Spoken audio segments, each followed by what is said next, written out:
Alô, boa noite a todos, senhoras e senhores. Nós vamos dar início à primeira parte da audiência pública, que vai tratar do orçamento público para 2013. Nós já temos presente conosco aqui o secretário de Finanças, bem como o senhor José Antônio Palimoski, bem como os diretores, a Roseli e o José Roberto Risotti, também da Secretaria. Temos outros secretários municipais presentes já conosco aqui.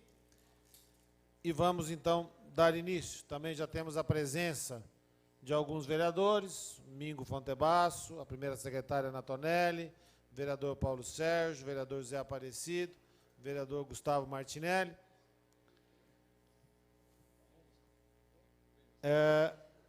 A Lei de Responsabilidade Fiscal, Lei Complementar Federal 101, de 4 de maio de 2000, no seu artigo 48, parágrafo único, assim reza: a transparência será assegurada também mediante incentivo à participação popular e realização de audiências públicas durante os processos de elaboração e discussão dos planos, lei, diretrizes orçamentárias e orçamento. Esta audiência pública reger-se-á pelo regimento interno, artigos 213 e 214, e para ela foi fixada a seguinte pauta convite. Audiência pública de número 35, a realizar-se nos dias 6 e 7 de novembro de 2012, sempre a partir das 19 horas, com duração de 3 horas. E a pauta convite tem um único projeto de lei de número 11.192, de 2012, de autoria do prefeito municipal Miguel Haddad, que fixa o orçamento público para o exercício de 2013.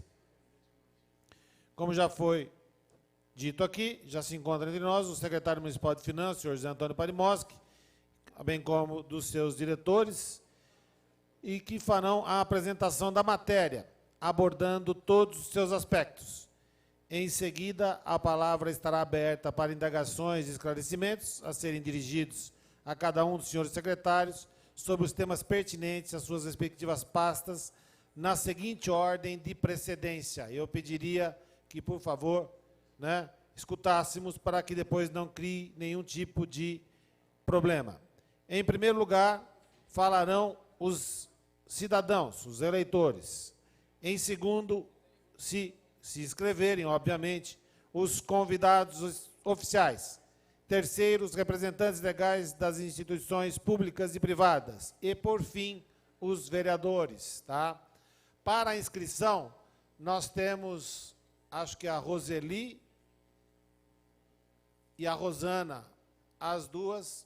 Quem quiser fazer perguntas aos secretários, que, por favor, entre em contato com a Roseli e com a Rosana. Ok?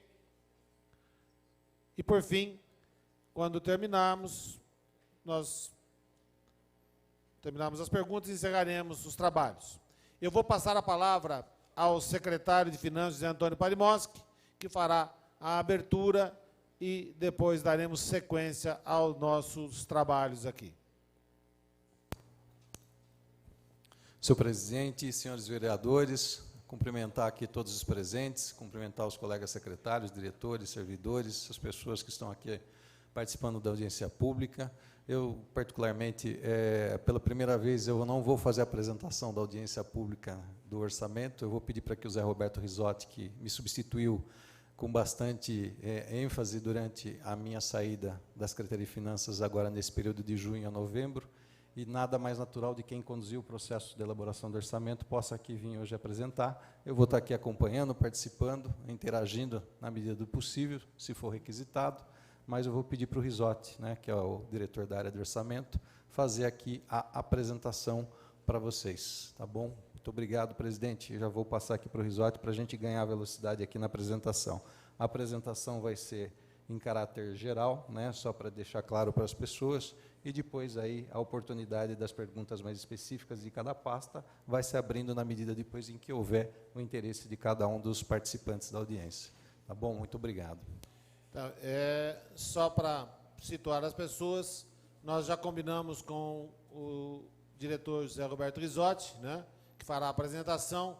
ele acredita que em torno de 30 a 40 minutos seja suficiente para uma explanação geral do orçamento e depois passamos às perguntas mais específicas. Então, com a palavra, o senhor diretor José Roberto Risotti.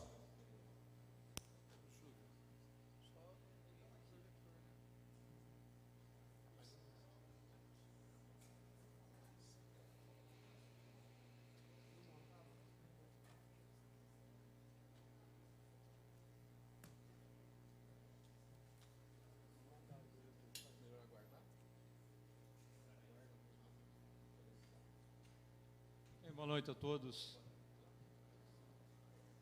Nós vamos dar início aqui, enquanto a equipe técnica coloca o projetor. E quero, desde já, agradecer a presença de todos e também a acolhida da casa, como sempre, né, muito hospitaleira. Elaborar um orçamento do tamanho da nossa cidade é uma tarefa complexa. Exige um trabalho coordenado, conjunto, com todas as secretarias e órgãos que a municipalidade detém. São muitos os elementos. E nós temos consciência de que, mesmo com trabalho árduo, com trabalho difícil, com trabalho que respeita toda a complexidade que a legislação nos exige, é praticamente impossível realizar ou operar todos os acertos que a cidade bem merece. É natural que também nos é facilitada a tarefa em razão das potencialidades que a nossa cidade, que o nosso município tem. Nós somos um município que tem uma economia fortíssima. O nosso PIB duplicou em termos reais em 10 anos. Nós passamos de um PIB per capita real de 12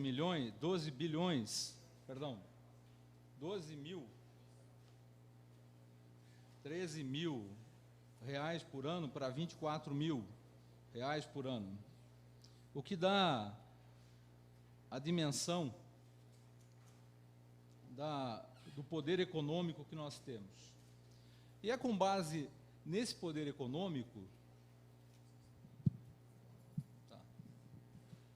estou acostumado com o microfone, é com base nesse poder econômico que o trabalho de realizar as projeções da arrecadação e das receitas municipais nos é facilitada. Nós, ao longo desses últimos 10 anos, temos observado que o nosso PIB municipal, que é tudo aquilo que é realizado dentro do nosso município, tudo aquilo que é mantido dentro do município, tem crescido em média, em termos nominais, de 15%. É muito mais do que tem crescido o Brasil nesse mesmo período. A cidade recebe muitos empreendimentos novos e isso também fica patente nas avaliações que fazemos e nas arrecadações do ICMS. Jundiaí contribui muito com o estado de São Paulo. Jundiaí é uma cidade que produz muito. Em termos reais, esse crescimento chega a refletir, em média, de 9% a 10%, o que também é algo significativo.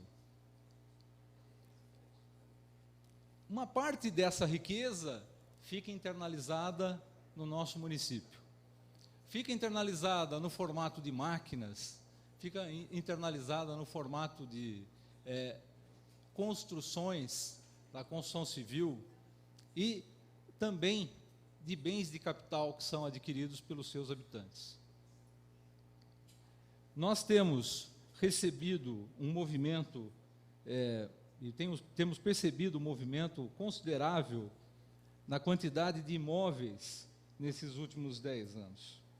Em especial, de 2008 até o ano de 2012, nós crescemos algo em torno de 20 mil imóveis, que é muito mais do que crescemos nos 10 anos anteriores. Em termos de transações registradas, transações imobiliárias registradas, nós registramos, em média, nos últimos 3 anos, 10 mil transações imobiliárias, o que também dá o tom da potencialidade econômica, da renda que cada habitante tem. É claro que recebemos contribuições externas, mas que se internalizam aqui. A construção forma o capital aqui dentro da nossa cidade. Mantém o habitante aqui, que produz, consome e que merece a atenção do poder público. Uma outra maneira de medir essa riqueza é através da frota de veículos, que cresce, como em todas as grandes cidades do Brasil. Nós temos, num total de 268 mil veículos, o que não é pouca coisa, né? Só de automóveis são 177, quase 180 mil, que tomam as nossas ruas, que exigem manutenção, enfim. Felizmente, as taxas de crescimento do número de veículos vem caindo. Por 2 anos seguidos, essa taxa decaiu de 7,4 no ano passado para 6,2 esse ano. E de automóveis, 6,3 no ano passado para 5,5 esse ano. Tá certo que também representa aqui um movimento econômico adverso, né? As pessoas têm menos renda por conta da crise e aí têm comprado menos automóveis. As empresas também têm gasto menos recursos em investimentos e por assim em diante. Fazer um orçamento com essas bases não é tão difícil. O mais difícil é respeitar a legislação brasileira e a sua complexidade. O nosso orçamento contém muitas peças. Contém outros orçamentos, o orçamento das autarquias, o orçamento de investimentos, além do orçamento da administração direta. Tudo isso em atenção à legislação. Compreende também um conjunto de diretrizes que é estabelecido momentos antes pela Lei de Diretrizes Orçamentárias, que tem que ser respeitados. São diretrizes fiscais, são metas fiscais. Desde 2000, obedecemos a metas fiscais propostas em leis dessa natureza, que foram estabelecidas pela Constituição Federal. Além de tudo isso, há que se manter a compatibilidade entre as diretrizes estabelecidas e o plano plurianual, que é o plano maior que rege o município durante a estada de um governante, e que vale por 4 anos. Além disso tudo, há também que se atender à normatização, tanto da Secretaria do Tesouro Nacional, que é responsável pela norma geral de direito público e de orçamento, e também ao Tribunal de Contas do Estado de São Paulo.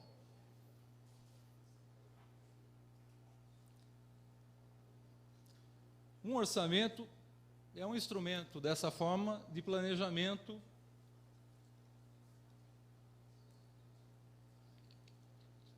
de gestão e que se propõe ser transparente. É claro que a linguagem do orçamento do nosso país ainda é distante daquela mais próxima do leigo. Nós mesmos, na secretaria, às vezes, temos dificuldade de tratar com a legislação e com a codificação. Não quer dizer que não seja possível torná-lo compreensível. Elaboramos, portanto, alguns demonstrativos adicionais que procuram mostrar por planos de trabalho, por outro tipo de codificação, a maneira e a forma que se quer aplicar o recurso. Tudo isso ainda em atendimento aos normativos. O nosso orçamento, como não podia deixar de ser, também tem uma margem no projeto de lei para modificações tão comuns ao longo de um ano para o qual o orçamento é realizado. É muito difícil estabelecer com precisão determinados valores quando se está realizando um orçamento. Para vocês terem uma ideia, nós começamos muito antes, nós começamos em junho, maio, junho de cada ano, pensando no que é que vai ser colocado, como é que vão estar as receitas para um ano inteiro no ano seguinte.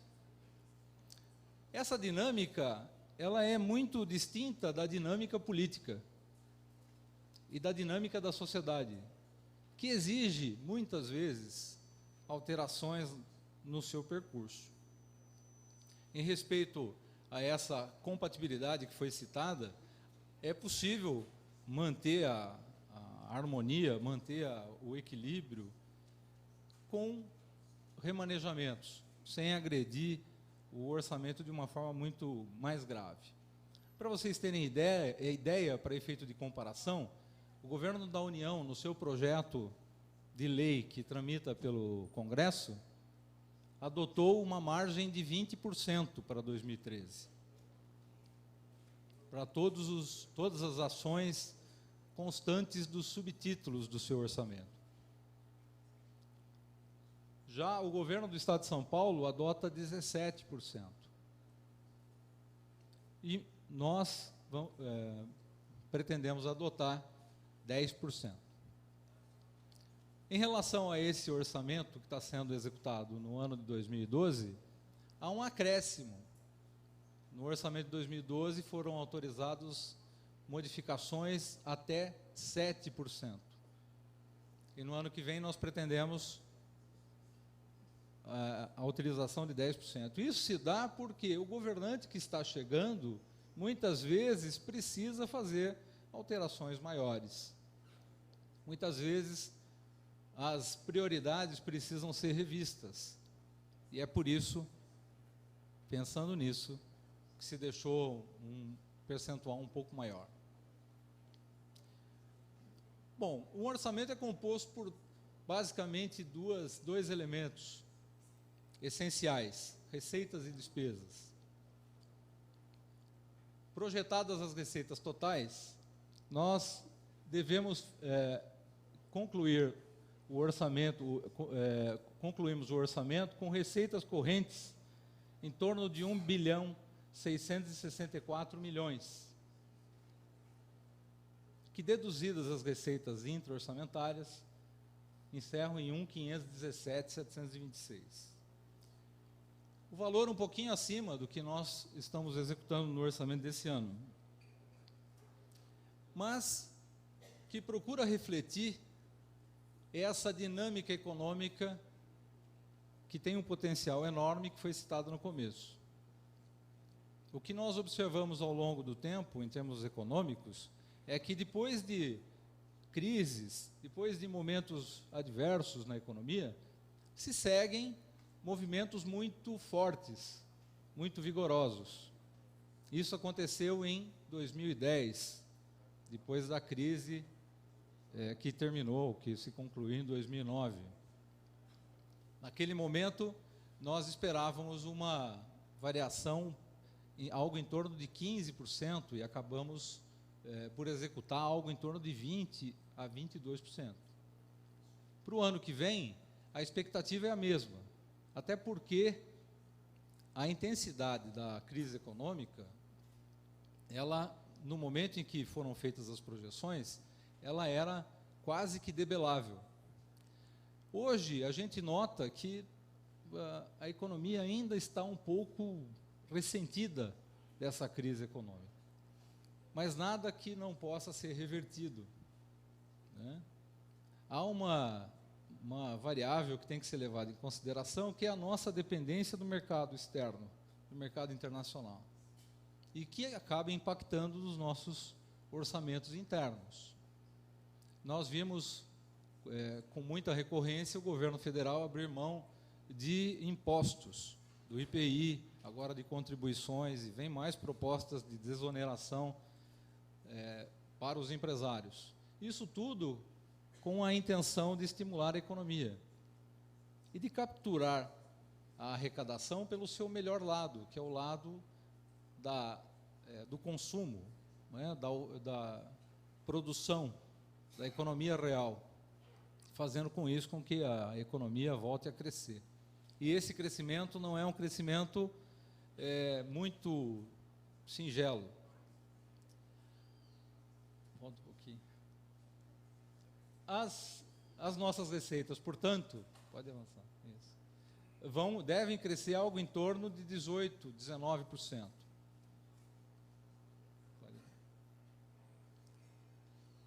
A composição das receitas também é outra máxima. Nós temos dois grupos de receitas que são predominantes no orçamento. Primeiro são as transferências correntes, onde estão as receitas dos impostos, aquelas receitas mais fortes, como a transferência do ICMS, que representa 35% do nosso orçamento, e também do IPVA e de outros recursos transferidos, como o Fundo de Participação de Municípios, etc.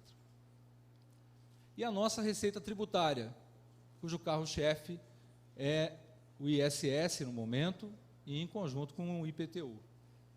Esses dois grupos são responsáveis por praticamente 86% da receita. É um grupo notável, é um grupo que se mantém ao longo do tempo e que Jundiaí projeta por mais tempo essa proporção.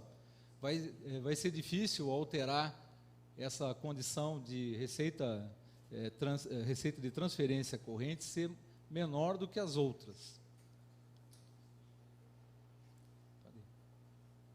A composição do orçamento, do ponto de vista da receita, também tem a participação das autarquias e fundações. É claro que em menor importância, mas todas elas também contribuem. E uma contribuição expressiva é a do IPREJUM, do Instituto de Previdência dos Servidores de Jundiaí, que gera uma arrecadação considerável, e que não pode ser utilizada em outra coisa senão no pagamento da aposentadoria e pensões dos servidores. Com isso, se encerra da seguinte maneira: a administração direta com a maior parte, de 1.385 bilhão, e as autarquias e fundações com 251 milhões, o que dá um total de 1.636 bilhão antes da dedução das receitas interorçamentárias. A proporção, então, colocada é que a administração direta contribui no orçamento com quase 86% da arrecadação, contra 12% do IPREJUM, e a diferença para 100% das demais, com ênfase na Faculdade de Medicina, que é autônoma, que tem 1%, e ESEF com 0,37%, além da FUMAS, que também tem receita. Se nós pegarmos as 7 primeiras receitas, nós temos 76% da arrecadação do município. 7 receitas só compõem quase que a totalidade. Essas 7 receitas são receitas derivadas de recursos do município, recursos próprios, tanto da arrecadação das transferências correntes como da receita tributária. Em 8º lugar vem a contribuição do governo federal para a manutenção da saúde do município, no município, com 58 milhões. Se nós pegarmos o grupo maior, de 20 receitas, nós alcançamos 95,5% das receitas. Ou seja, não é difícil compreender o orçamento pelo lado da arrecadação. São poucas as receitas que permitem essa leitura, né? E, invariavelmente, todas as demais seguem as principais, especialmente porque as primeiras são muito sensíveis a movimentos econômicos. E não existe nenhuma receita que seja tão autônoma assim que possa ser destaque nesse grupo. Ou seja, todas elas são interrelacionadas. Esse é um demonstrativo da importância, um gráfico que mostra a importância do ICMS, ou seja, ele é o dobro do ISS, praticamente, que, por sua vez, também é superior aos recursos das outras receitas. É curioso mostrar que o IPTU é quase parecido com o IPVA, não é? E essas duas receitas, tanto o IPTU como o IPVA, são impostos diretos. E as principais, que são o ICMS e o ISS, são tributos indiretos. Ou seja, a nossa economia funciona muito mais à base dos tributos indiretos do que dos diretos, né? Politicamente, o contribuinte não gosta muito de ser alcançado pelo fisco, né? Por isso que acontece esse tipo de coisa.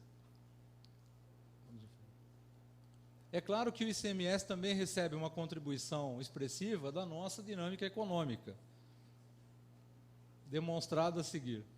Nesses últimos anos, a gente vem alcançando índices cada vez maiores no ICMS. Para 2013, nós devemos ter um aumento de R$ 5,6 na participação, 5,6% reais na participação do total do ICMS, que é traduzido por um índice aplicado ao montante acumulado, ao montante arrecadado pelo Estado, aplicado sobre 25% que é destinado aos municípios. Ou seja, de um índice, esse ano aqui, de 1,7293, no ano que vem, nós deveremos receber 1,7205, ou seja, 5,6% maior. A projeção do ICMS, portanto, respeita esse acréscimo real e também respeita a inflação projetada de 4,5%, estabelecida pelo normativo do Banco Central, e também do acréscimo do PIB real que foi comentado aqui. Ou seja, só na receita do ICMS é esperado, em razão do acréscimo da economia, algo em torno de 20%, 20, qualquer coisa por cento, o que é bastante expressivo. Bem, do lado da receita, resta ainda um apontamento, que é essa condição adversa que nos abate em função da crise econômica internacional. Todas essas projeções da receita estão estabelecidas em bases calculadas, em projeções factíveis, mas que podem se alterar ao longo do ano que vem, em razão da situação econômica. Se ela se agravar, muito provavelmente a arrecadação pode declinar, como tem ocorrido. Do lado da despesa, o trabalho não é menor.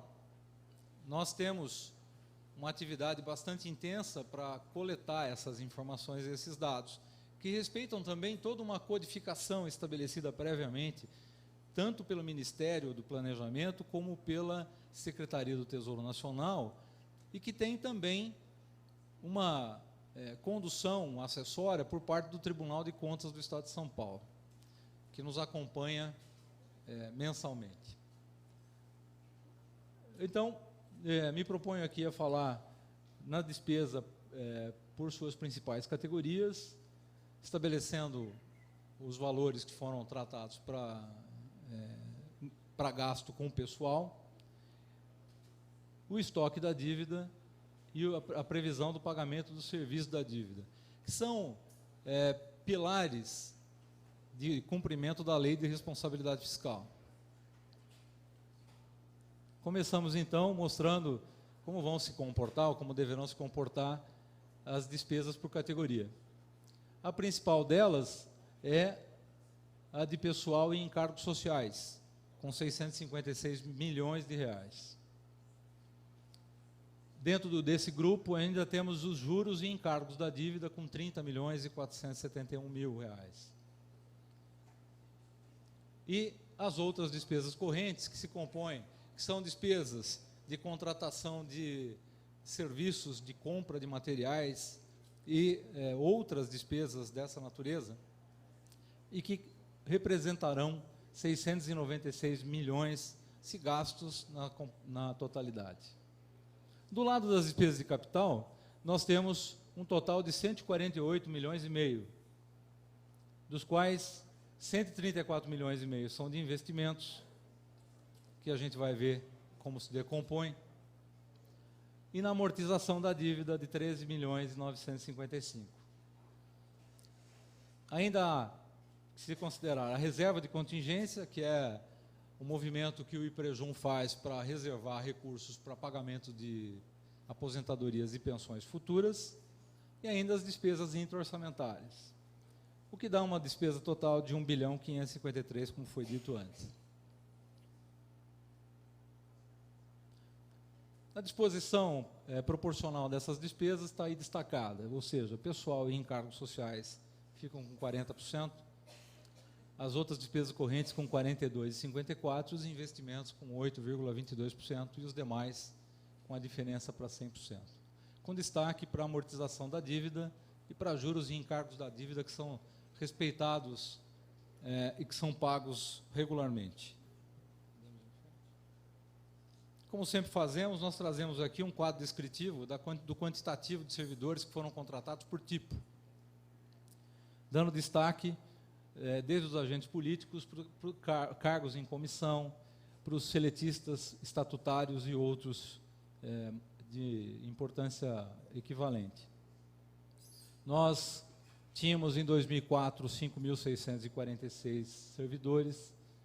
Ainda lembrando a vocês que esse é o quadro da administração direta, não contempla as autarquias e fundações. E em 2012, no mês de agosto, tínhamos 7.754 servidores. Ou seja, um acréscimo de 2.100 servidores nesses 8 anos. Podemos ir à frente. Proporcionalmente, os estatutários representam a maior parte, são quase 86%. E os seletistas, uma menor parte, 2,58%. O que procura demonstrar a necessidade de realização de concursos pela prefeitura e pelas outras entidades. Vamos mais. Também em relação à previsão para 2013, nós temos a seguinte composição. O Poder Legislativo, com os gastos de pessoal, fica com 2,7%, com 17.753.000 reais, o que é 1,2% da receita corrente líquida.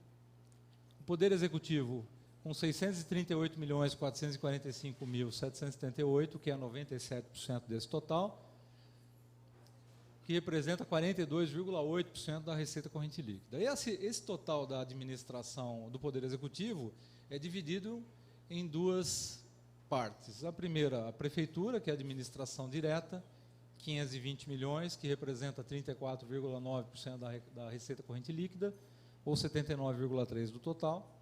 E autarquias e fundações, com 118 milhões, 18% do total, 7,9% da receita corrente líquida. Considerando aí a receita corrente líquida projetada de 1.490 bilhões para o ano que vem. É importante ressaltar que a receita corrente líquida é um parâmetro utilizado pela Lei de Responsabilidade Fiscal, que considera somente a receita corrente deduzidas as arrecadações de aplicações financeiras e outras receitas dessa natureza, que não aquelas comuns, dependentes da arrecadação do município. Frente. Aí um percentual mostrando como fica a Prefeitura, autarquias e fundações de Poder Legislativo, Prefeitura com 79,28%, autarquias e fundações com 18% e Poder Legislativo com 2,71%. Vamos em frente. Na última audiência pública quadrimestral, em atenção à Lei de Responsabilidade Fiscal, nós fizemos a apresentação e mostramos que a Prefeitura atendeu integralmente ao percentual estabelecido e que naquele momento, ao final de agosto, nós tínhamos gasto 34,11%, aí considerando todos os gastos com o pessoal da administração direta, autarquias e fundações, o que é um pouquinho superior ao mesmo período do ano anterior, 1,70% para ser mais exato. Considerando ainda que o limite prudencial é de 51,3%, o município toma cuidado para não se movimentar muito nessa direção, porque isso significa um estrangulamento das outras despesas, e bem assim, as despesas que estão colocadas no orçamento mantêm-se compatíveis com esse patamar, com essa projeção de gasto para o pessoal. Em relação a outro pilar de atendimento à lei de responsabilidade fiscal, nós encontramos a dívida, ou as dívidas que o município detém, e que também são de dois grupos: as dívidas bancárias firmadas por contratos e outras dívidas, tais como precatórios e dívidas menores. No caso da dívida por contrato bancário, destaque para o refinanciamento da dívida, que é algo que já vem de longa data, cujo estoque se elevou em razão única e exclusivamente dos indexadores que são utilizados para sua correção. O município não fez nenhum movimento para elevação disso. Aliás, esse é um item importante dar destaque, porque em recentes discussões, o governo federal tem procurado estabelecer um novo indexador para essa dívida, porque o IGPDI tem, de certa forma, elevado a dívida acima da inflação.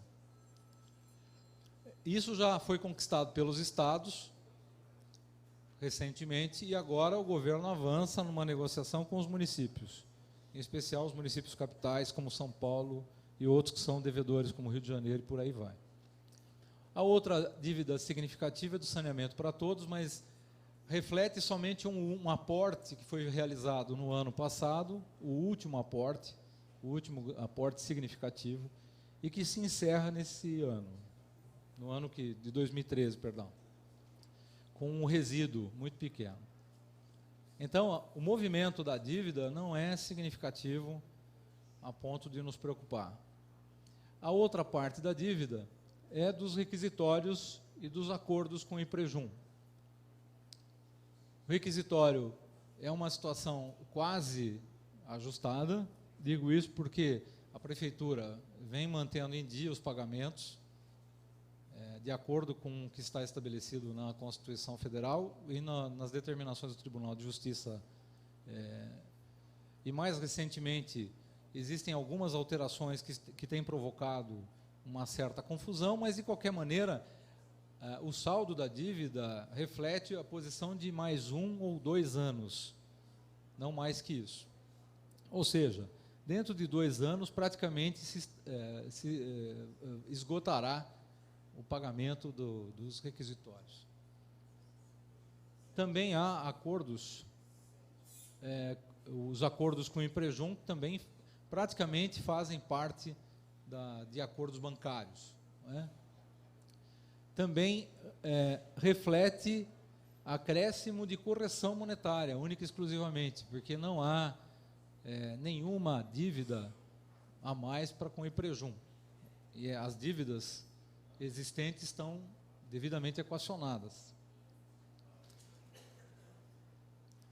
Ou seja, em resumo, a dívida bancária cresceu 10 milhões da posição de 31 de julho do ano passado para 31 de julho desse ano, e as outras reduziram um pouquinho, o que deu um acréscimo final de praticamente 8 milhões, e que reflete muito mais, como eu disse, aportes de operações de crédito devidamente autorizadas por essa casa e também correção monetária, não mais que isso. Vamos em frente. Aí vemos a proporção sobre o total. Refinanciamento representa quase que a metade, um pouco mais da dívida total, e de saneamento para todos 10%. Aí a gente pode ter uma visão um pouco mais abrangente do estoque da dívida. O refinanciamento é metade, os acordos com o IPREJUM representam praticamente 35%, os requisitórios 5% e os demais para 100%. Estamos em frente. É claro que essa dívida toda exige pagamento de juros e de amortização, e isso é feito com regularidade. Tanto é que Jundiaí, do ponto de vista de alcance de financiamento, é muito saudável. Nós temos alguns projetos em andamento no Tesouro Nacional e no Banco Central que dão conta disso. É claro que o município tem essa cautela de cada operação de crédito estar muito bem equacionada para não transgredir com os índices e com os limites da Lei de Responsabilidade Fiscal. Essa amortização e juros da dívida pode ser observada ao longo desses anos todos, 11 anos. Esse ano de 2012 nós devemos encerrar com 42 milhões de reais de pagamento, valores nominais, tá? Não são valores reais. E no ano que vem se projeta 44,4 milhões de reais. Na Lei de Responsabilidade Fiscal, na última audiência pública, que foi feita aqui no quadrimestre, referente ao último quadrimestre, nós demonstramos que a dívida se mantém com tendência de queda, né? De 30,43 da receita corrente líquida no período anterior, passamos para 28,73, o que é uma queda de 5,5%. Expressiva queda. O que implica dizer que nós vimos pagando regularmente tanto a amortização como os juros da dívida. Uma outra forma de enxergar o orçamento é pelas suas funções. O município atua em várias áreas, com destaque para a saúde e educação. E nesse momento, fazemos assim uma distinção entre recursos que são próprios, que vêm da arrecadação do município, daqueles que vêm de fora, que vêm carimbados para determinada despesa. Destaque para a saúde, com 376 milhões, para a saúde não, para a função saúde, né? Porque na função saúde estão as despesas que estão espalhadas, por assim dizer, nos vários órgãos da municipalidade, tanto na prefeitura, na Secretaria de Saúde, como nas autarquias e fundações. E, em seguida, a função educação, com 335 milhões, seguida da função urbanismo. Nós temos um gráfico que demonstra melhor isso, e que mostra que até a função administração há uma predominância nessas despesas, né? Os encargos especiais são considerados aqueles encargos que não podem corresponder a funções, como o pagamento do serviço da dívida e outras despesas dessa natureza. Vamos em frente. Dessa maneira, a função saúde fica com aproximadamente 23% de todos os recursos, a educação com 20,5%, o urbanismo com 17,3%, e a previdência social e administração com 12,8% e 10,4%, respectivamente, e assim por diante.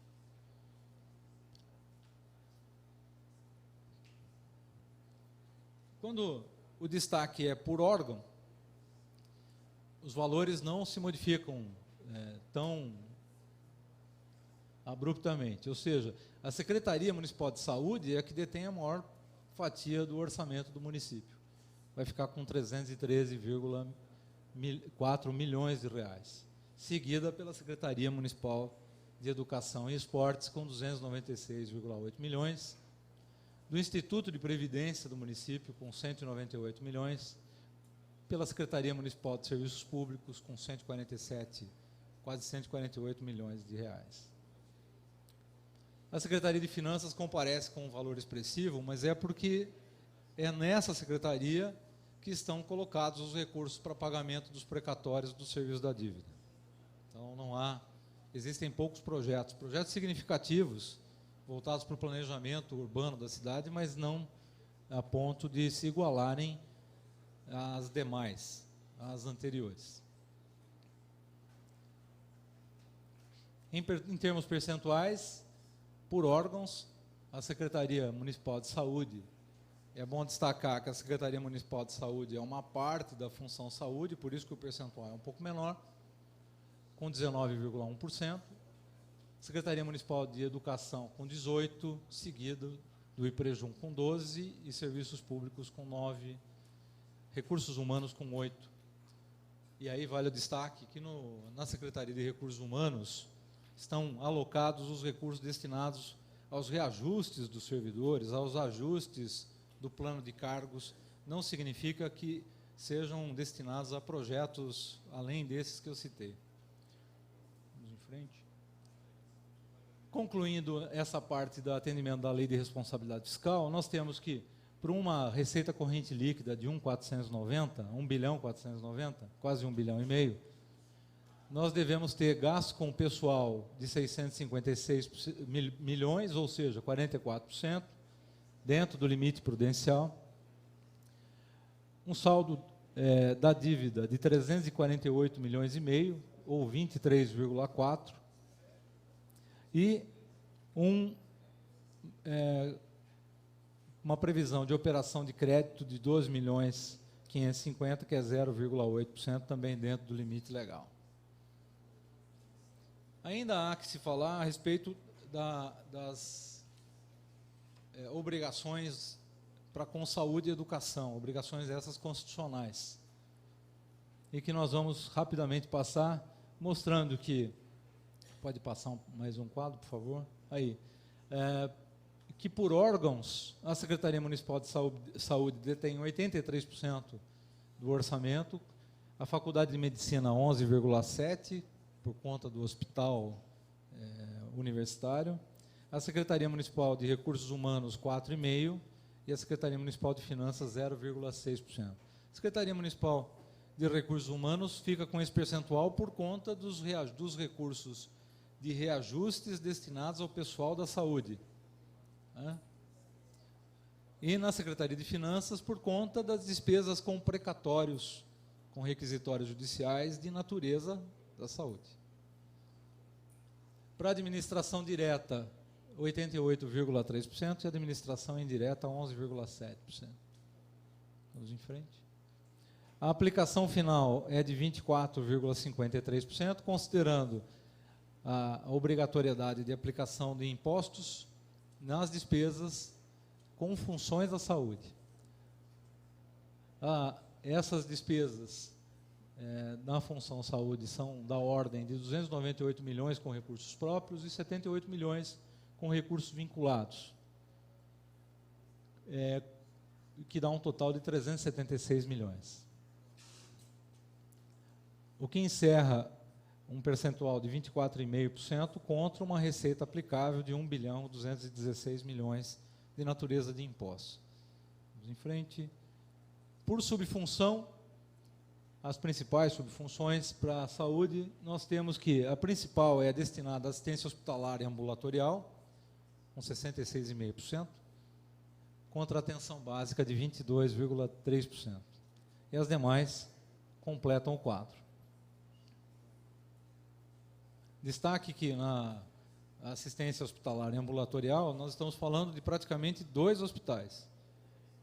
E o Hospital São Vicente e o Hospital Universitário. Vamos em frente. Quando a discussão é por fonte de aplicação, nós notamos que há um avanço do uso de recursos próprios destinados à saúde, o que demonstra que há, de certa forma, um abandono dos outros níveis de governo no financiamento da saúde dentro do nosso município. Nós financiamos com recursos próprios 80% praticamente, contra um auxílio do governo federal de 16,09%, destinado a média e alta complexidade, e um outro de 2,77% destinado à atenção básica. Somados, os dois dão 18%, quase 19%. contra os quase 80 que o município aporta para financiamento da saúde. A gente tem reiteradas vezes demonstrado que essa aplicação ela vem se agudizando. Até 5 anos atrás, esse percentual era de aproximadamente 65%. E nós já chegamos a quase 80%. Certamente, se continuar assim, em pouco tempo nós deveremos financiar quase que a totalidade. Vamos em frente. Vamos em frente. Em relação à educação, também o município se obriga a aplicar um mínimo constitucional. E vamos falar sobre ele. O município, com base na receita, deve aplicar no mínimo 304 milhões e aplica 330, ou seja, percentual de 27,14%. É claro que aí há uma contribuição também do Fundeb. O município contribui para um fundo de valorização da educação básica e dos servidores do magistério, dos professores. E uma parte desses recursos retorna ao município, a outra é distribuída por critérios, pelos mesmos critérios que são utilizados para a distribuição do Fundo de Participação dos Municípios, que é estabelecido pelo Tribunal de Contas da União, e que leva em consideração o inverso da renda per capita de cada município, ou seja, o município sendo mais pobre, ele recebe mais recursos. Isso para investir na educação. Essa diferença de investimento entre o que se contribui e o que se recebe é considerada aplicação pelo Tribunal de Contas do Estado.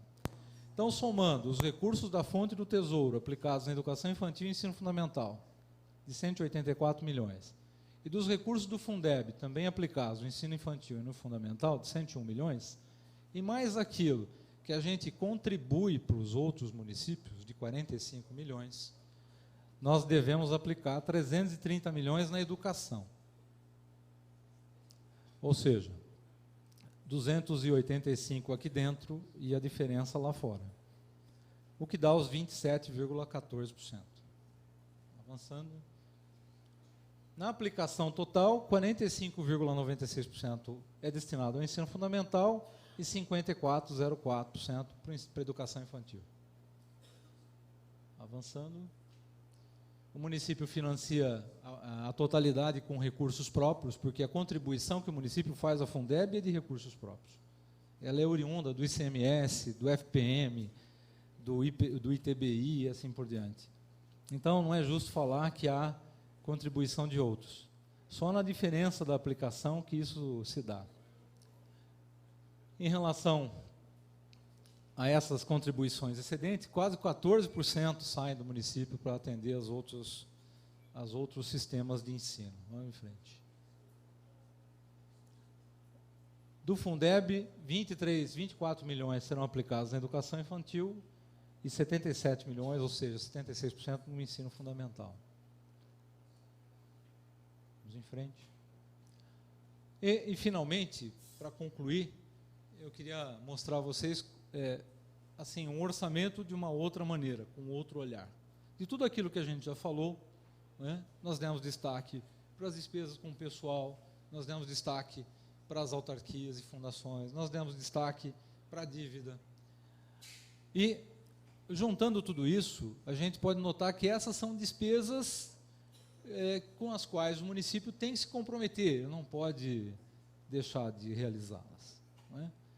Então, iniciando pelas maiores, a gente vê assim, considerando só o pessoal da prefeitura, tanto as despesas diretas e indiretas, nós temos 574 milhões. Ou seja, 35% do orçamento. Só o pessoal da prefeitura. Para o serviço da dívida, são destacados os juros de 28, quase 29 milhões, os encargos de 1 milhão e 600 e a amortização de 13 milhões, quase 14 milhões, o que dá também um percentual pequeno, mas que é obrigatório. Nós não podemos deixar de... Os precatórios também são uma dívida que está estabelecida e que tem que ser paga de 0,4%, de 6 milhões e 847 milhões. Aí nós destinamos aqueles recursos vinculados à manutenção e desenvolvimento da educação básica, exceto pessoal, porque nós já consideramos lá em cima. Isso representa 107 milhões, 114 mil, ou seja, 6,5% do orçamento. Também os vinculados à saúde, que não se pode deixar de gastar sob o risco de não se cumprir com o mandamento constitucional de aplicação mínima, que representa 13,4%. Também as transferências às autarquias, porque são dependentes do município. Nós não podemos tocar o hospital universitário com os recursos que a Faculdade de Medicina detém. O município é que contribui com isso. Somando tudo, nós transferimos às autarquias 83 milhões e 200, que representa 5,1%. Para a Câmara, obrigação constitucional dos 28 milhões, ou 1,7% do orçamento. E, compondo esse quadro, as autarquias, por suas fontes, com a despesa em torno de 235 milhões, aí destaque para o IPREJUM, cuja despesa é maior. O que dá um total de 1 bilhão e 300 aproximadamente, ou seja, 79% do orçamento está comprometido com esses itens que eu acabei de citar. As demais despesas se submetem à diferença, né?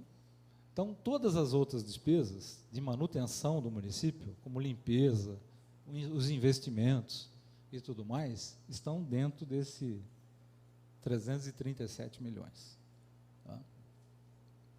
E assim, essa é a parte vulnerável do orçamento, porque se todas as demais são fixas, não tem uma rigidez porque são obrigatórias, qualquer variação na receita para menos acaba afetando essa porção do gasto. Tá? Assim, em números gerais, essa é uma demonstração do orçamento. Ainda vai ficar na página da Prefeitura um relatório com as principais ações pelos seus valores, sem considerar aí o vínculo, considerando a totalidade destinada, né? Então, notem vocês que as primeiras, eu só vou falar as primeiras, assim, o primeiro é de manutenção do fundo de benefícios, seguida pela atenção hospitalar, pela manutenção de pessoal e encargos do ensino fundamental, gestão das ações de limpeza pública e por aí vai. É digno de nota que a gente tem, assim, pelo menos entre as 10 primeiras, despesas com a saúde, manutenção do Hospital Universitário e Policlínica de 43 milhões e atenção hospitalar de 111, que dá uns 155 milhões aproximadamente. Tá certo?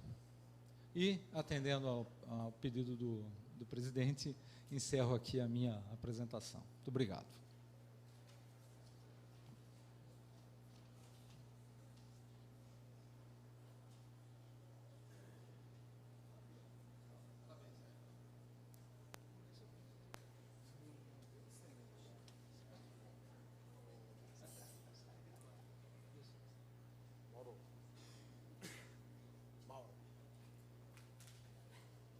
Lucas, desliga aí, Lucas.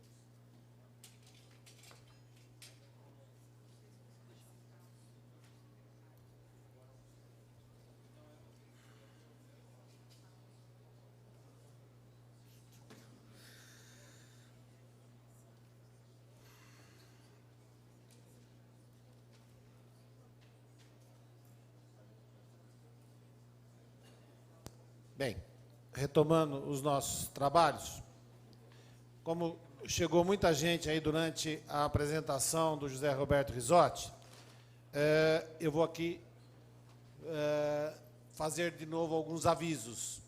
Nós temos uma ordem de perguntas a partir de agora, que é da seguinte forma. Em primeiro lugar, os cidadãos, né, que quiserem terão que se inscrever, bem como as instituições, bem como, né, os convidados, bem como os vereadores, e exatamente nesta ordem que a gente falou: eleitores, cidadãos, convidados oficiais, representantes legais das instituições públicas e privadas e, por final, os vereadores. Para se inscreverem, nós temos a Rosana e a Roseli. Por favor, as duas aí, levantem a mão para que as pessoas possam se localizar. Essa é a Rosana e aqui embaixo a Roseli. Então, nós vamos dar mais um tempinho para quem quiser fazer a inscrição. Neste meio tempo, vou citar que se encontram presentes entre nós aqui o secretário Jorge Atim, do Abastecimento e Agricultura, o secretário Clóvis Marcelo Galvão, da Administração, o secretário Fernando Souza, de Assuntos Parlamentares, o secretário Ari Castro Nunes Filho, do Desenvolvimento Econômico, o secretário professor Francisco Zé Carbonari, da Educação e Esportes, a secretária Penha Maria Camunhas Martins, da Cultura, o secretário já citado, Zé Antônio Padimoschi, de Finanças, a secretária doutora Maria Aparecida Rodrigues Mazola, de Assistência e Desenvolvimento Social, a SEMADES, o secretário doutor Gustavo Leopoldo Cacerta Marissael de Campos, de Negócios Jurídicos, o secretário arquiteto Jaderson José Espina, de Planejamento e Meio Ambiente, o secretário Carlos Humberto Rossi, de Recursos Humanos, o secretário professor doutor Itibagi Rocha Machado, da Secretaria da Saúde,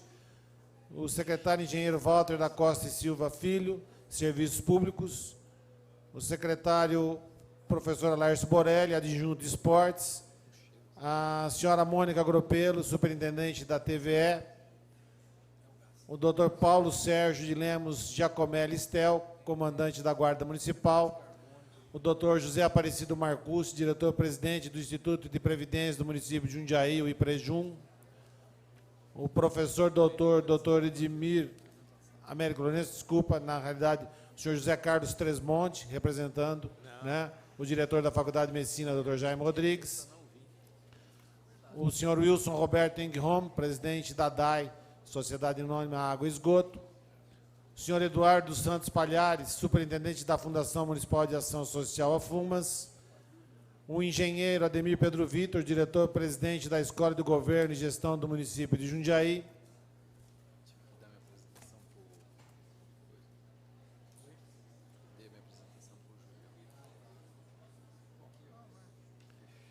e eu vi também o senhor Mauro Mazanato, também aqui representando a CETRANSP, bem como também cito a presença dos vereadores, eu não lembro quem eu citei, então José Aparecido, a vereadora Marlena Negro, o vereador Doca, vereador e vice-prefeito eleito Durval Orlato, vereador Marcelo Gastaldo, vereador Zé Dias, vereador Tico, vereador Mingo Fontebasso, vereadora Anatonelli, vereador Silvio Hermani, vereador Leandro Palmarini, o vereador Gustavo Martinelli também vi entre nós, bem como também o vereador o Márcio Cabeleireiro, o Rafael das Tintas, Colônia, e o vereador Gerson Sartori, eleitos para a próxima gestão. Se ficou alguém sem citarmos, peço escusas, mas sintam-se representados também nesta noite. Continua ainda por mais um período de tempo as inscrições. Nós teremos a seguinte sistemática de conduta. Nós temos 5 minutos para perguntas e 5 minutos, e faremos todas as perguntas e depois as respostas. Nós temos também entre nós o senhor Antônio Marcos Tebon, do Sindicato Trabalhadores da Alimentação, do qual ele é diretor, bem como a professora Eleni Aparecida Mozin Fávaro, que é do Sindicato dos Servidores Públicos, que é a presidente do Sindicato dos Servidores Públicos na cidade de Jundiaí. Nós temos 2 pessoas, 2 cidadãos inscritos, e vamos chamar, então, o primeiro, que é o Gilberto Valverde Carneiro, que fará a sua pergunta. E já peço ao Fábio Storari para que já desça também entre nós aqui, para que depois possa fazer a sua pergunta.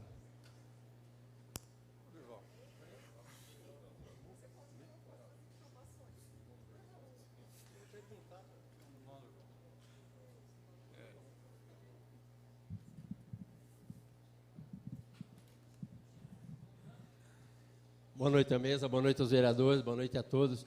Eu só queria fazer uma pergunta com relação às duas empresas SA, que a prefeitura detém o capital maior, se elas não aparecem nos demonstrativos, que é a DAE SA e a Sijum, né?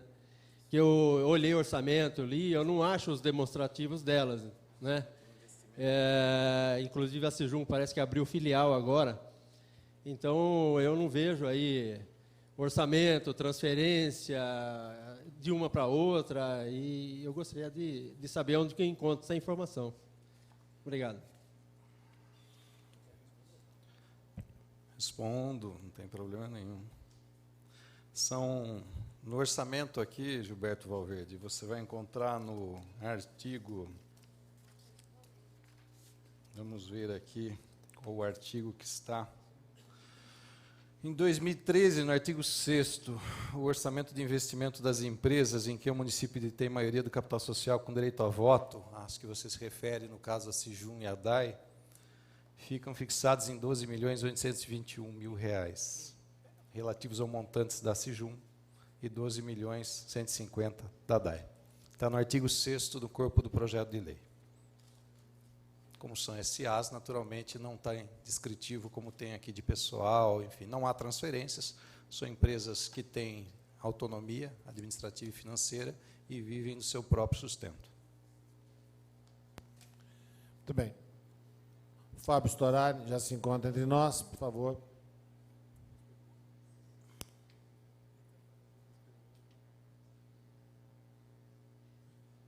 Boa noite a todos, boa noite à mesa.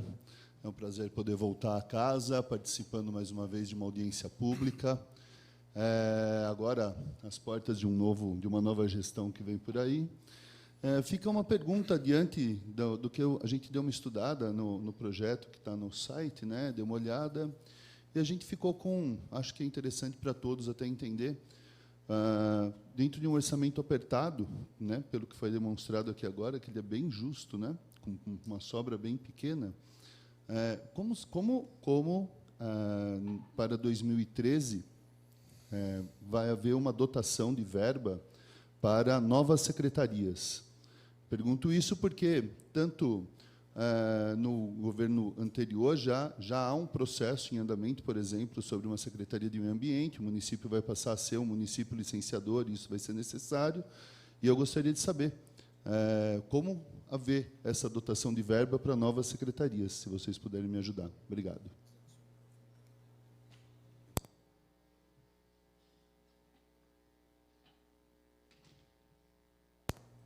Não há, naturalmente, no orçamento, em razão de nenhuma definição por parte desse governo de criação de novas secretarias. No entanto, não há absolutamente nenhum recurso aqui, que não aqueles possíveis de remanejamento, com a margem que você viu aqui.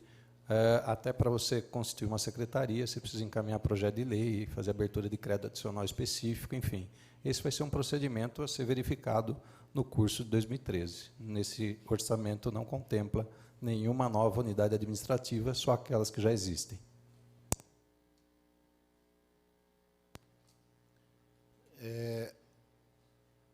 Eu não tenho mais nenhum cidadão inscrito. Também me parece que não temos nenhuma entidade. Então, eu vou perguntar aos vereadores se alguém gostaria de fazer algum questionamento. Vereadores e vereadoras. Hoje ela tirou o dia, né?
Mais alguém gostaria?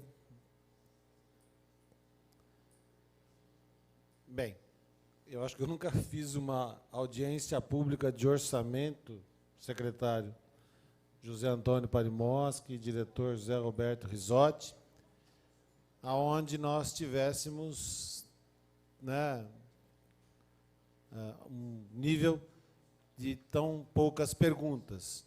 Acredito porque talvez estejamos todos já contemplados e sabedores da qualidade do que foi apresentado à casa pelos servidores, né, de todas as secretarias que compuseram para que esse orçamento aqui chegasse, né, e que todas as prováveis dúvidas, né, nós temos aí, como foi bem dito aqui pela vereadora Marilena Negro, há uma composição de transição, até por uma questão legal, que esta casa aprovou uma lei que cria essa questão da transição, né? E, com isso, eu vou encerrar a primeira parte da audiência, né? Não sei o que nós teremos amanhã, mas a ideia era de uma discussão talvez mais aprofundada. Não tivemos, até por isso não vou aqui estender, né, ficar aqui fazendo um proselitismo que não nos leva a nada, né, vereador Zé Dias, que ainda me ouve atentamente. Então, declaro encerrada a primeira parte da audiência pública que trata do orçamento para 2013. E fica feito o convite para que amanhã, às 19 horas, nós faremos a segunda parte desta audiência pública. Muito obrigado a todos. Tenham todos uma boa noite.